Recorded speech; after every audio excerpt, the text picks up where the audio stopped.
My name is Christopher. I am 23 years old, living in Ajax. I am a program activity leader, and I am a Twixer. Hi, I'm Rebecca. I'm a 61-year-old retiree living in Ajax, and I have 2 boys, and one is a Twixter. My name is Joe McLean. I'm 57 years old. I live in a little town called Warkworth, east of Toronto. I have a family with a wife, a son, and a grandson. I am the parent of a Twixter, and yeah. Hi, I'm Julia Delbel. I'm 25 years old. I live in Ajax, and I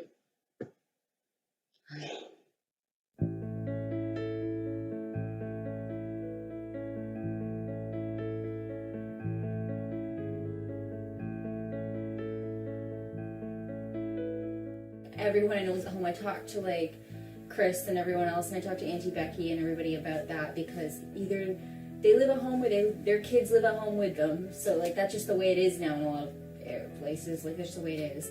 I'm the parent. I'm the working parent. My wife just this year actually retired after 25 years as a teacher. I live alone as a single mom with my son, 16, going on 17.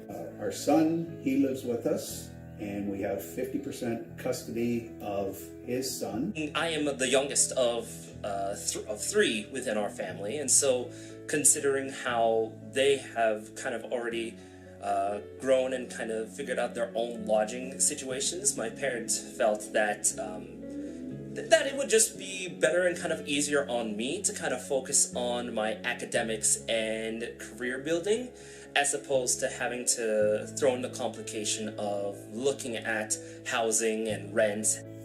But we're lucky to have Kim's mom and dad here, and good support from her family here too. My other son has a disability, and he is now living in supportive housing out in Oshawa. Now here I am, a grandparent, happy grandparent, and yeah, so we make the best of what we do. Yeah.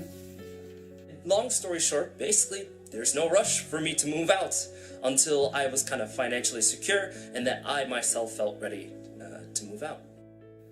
I look at Chris and I look at everyone else. Like Chris has his whole thing together. He's got his degree. He drives around. He has like a real job. Okay, so let's put it this sorta. way. Chris has all these things, and what was his goal to be? My initial trajectory was to go into teachers college to gain further studies in order to become to become a formal teacher. And now he's changing that, right? I guess throughout the last couple of years, I found myself kind of getting more integrated into recreational and youth development type of nonprofit organizations, and now I'm kind of looking at the past couple of months and now seeing that the notion of my initial trajectory of doing teaching has kind of been put into question in a sense, or I've now been kind of given more time to really think about whether that's the actual path that I want to take. And then I know Jonah did the same thing. Jonah, my number 1 boy, I wouldn't say gifted, but he's quite talented athletically and scholastically and athletically. He got a scholarship to actually golf in the States. It didn't pan out. He went to North Carolina, went to a university in North Carolina for 2 years. Didn't like it down there, and came back, and he did a total career 360, I would say, and discovered he had hidden musical talents. And now he's pursuing music, and has only got 2 years of school. So everybody changes. My first son, who came home when he was 15 months old, ended up being diagnosed with autism and an intellectual disability.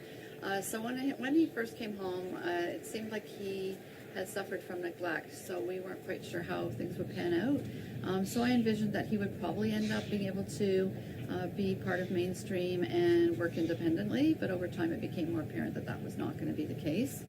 You can't compare yourself to other people. Travis came home, well, I met him when he was 5 months old. He came home at 6 months.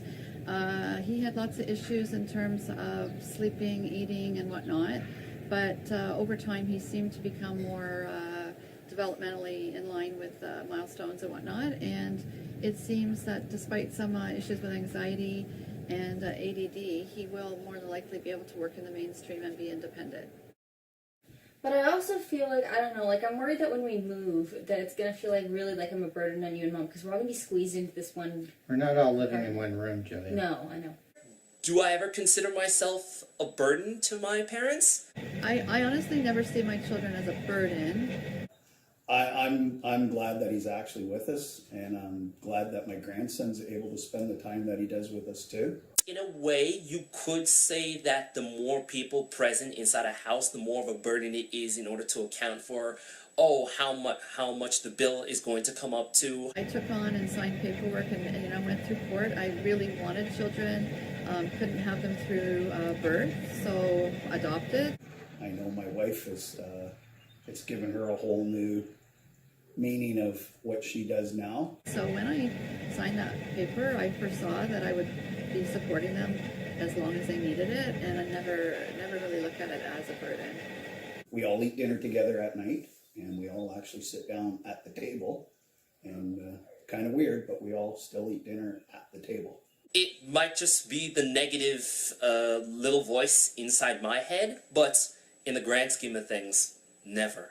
I fall into a lot of the stereotypes. Oh, if you're living in your parents' basement, then clearly you haven't made it. Initially, I didn't really understand it because I thought, okay, they're that age. I mean, can't they just get up and get out? I'm someone who's into like all the nerdy stuff. Like you see in my room, there's all the shelves, which I know we're gonna have to get rid of to a degree, and the board and the poster. As I got closer, my own boys are getting to that age, I realized that economically, just the world is not the same as it used to be. It's definitely changed. I can give you a cute little story of that. When I left to come from BC to Ontario, my dad one morning at breakfast said, son, look out the window there. See the mama bird in the nest with the baby bird.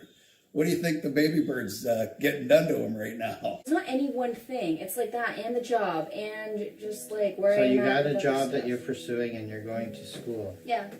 So what's wrong with that? I don't, even school, sometimes like I'm happy I'm in school. I'm really proud of myself where I am in school right now. I'm doing a good job. It just feels like I should have done this like 5 years ago.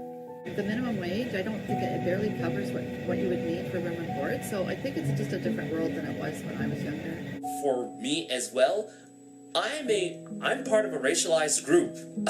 So inherently, when looking at maybe this kind of blanket kind of expectation that young adults should be looking for an apartment or living on their own at a certain point, it might be a lot easier for somebody that is white as opposed to someone like me. We laugh, not to be, I'm not racist, but the other families that we used to laugh that they all moved in together, but all those families now have all got their own homes.